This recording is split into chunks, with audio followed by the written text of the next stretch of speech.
Towards the BQE. Roseanna and Bianca, back to you. All right, thanks so much, Inez. Fare evasion on the city's buses and subways soaring. The MTA says it will lose about $500 million this year just to stolen fares. That is a lot of money, and officials want bus drivers to help them rein in the costly problem by politely reminding riders to pay their fare.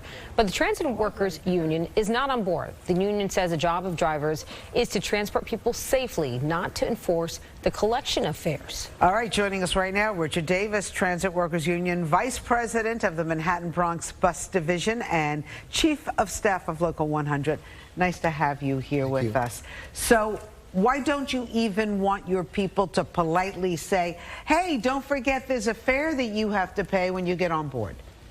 Politely asking for the fare is unrealistic. It's not something that's actually very promising to get the fare to begin with. And sometimes people get on and you can politely ask and they feel embarrassed and they become threatening to you even though you're just stating the fare to them. And in 2008, if I'm not mistaken of the year, Edwin Thomas was killed in Brooklyn for stating the fare and asking for the fare by the transit policies, and he ended up losing his life. So we don't want any bus operator, any of our members to come here to work on a daily basis to lose their life. We want to come here safe and go home safe. I think that the policy of asking and stating for the fare should be something that the transit authority find a way to actually request a fare or by some other means to create some sort of a deterrent for people to know that when they come on the bus, it's their responsibility to pay their fare, not our responsibility. So how big is the fear of taking public transportation and working in public transportation? It's, at this point, it's so heightened and it's so fearful that our members, we had a bus operator that was so scared for her life, ran off the bus because somebody threatened her and she was beaten severely on a BX-18 for being that fearful of getting harmed. And it came true, obviously. Yes. She got beaten up by these people. Well, yes, she did. Where did that happen? On the BX-18 in the Bronx. Mm. And so now your members are in fear of being harmed and assaulted, spit on.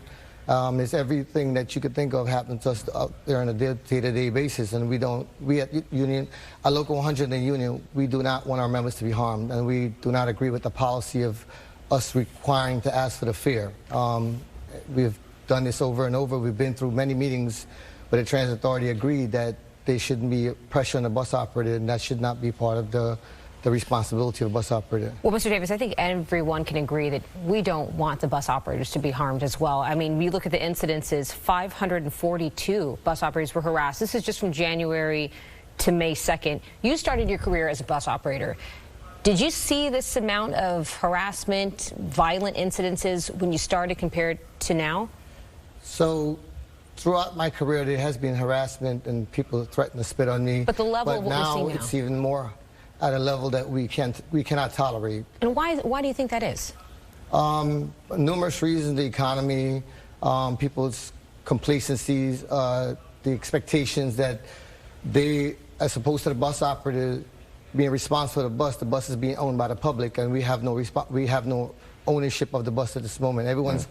Everyone has owned the bus, but the bus operator performing their duties day to day. So what are you asking for, Mr. Davis? Well, we're asking for more police presence on the bus. We want. Do you have any right now? Very far limited, very few, maybe a spot check here and there, and it's just not enough. We have a lot more female bus operators now than ever before, and the female seems to be getting more harassed and threatened because they're more vulnerable, and that seems to be a large issue right now. So we're asking for more police presence based on that, not only to get on to spot checks, but to ride the lines, maybe to the end, not more of a visual, and we don't feel that's enough being done for the bus operator. What's happened over the years that has caused this rise in fear? What's happened? So during the COVID, the ridership was free.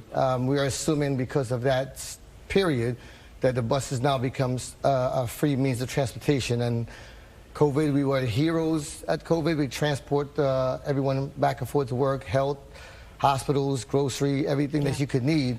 And we feel that at this point we're being harassed more for our heroic efforts on buses. Wow. All right. Well, listen, we support you. We support your men and women who get us from here to there on a daily basis. We appreciate it. Richard Davis, Thank you. TWU Vice President.